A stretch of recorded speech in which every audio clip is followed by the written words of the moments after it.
ஒரு அழகிய கிராமத்தில் குரங்கும் ஆடும் நல்ல நண்பர்களாக வாழ்ந்து வந்தன. ஒரு நாள் குரங்கிற்கு மிகவும் மோசமான காய்ச்சல் வந்ததால் ஆடு தன் நண்பனுக்காக உணவு தேட காட்டுக்கு தனியாக சென்றது. அப்படி நினைத்து கொண்டு போனது. இப்பொழுது ஆடு தனியாக மேய்ந்தபோது அங்கு வந்த ஒரு புலி ஆடை பார்த்தது. புலி என்ன நினைச்சது தெரியுமா? நம்ம இப்பதானே ஒரு பெரிய ஆட்டை சாப்பிட்டோம், வயிறு ஃபுல்லா சாப்பிட்டாச்சு.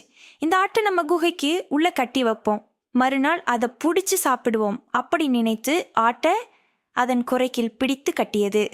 குரங்கு, என்னடா இது, நம்ம நண்பன் இப்போ எப்பொழுதுமே சீக்கிரமா வந்து விடுவானே, இன்னும் காணவில்லையே.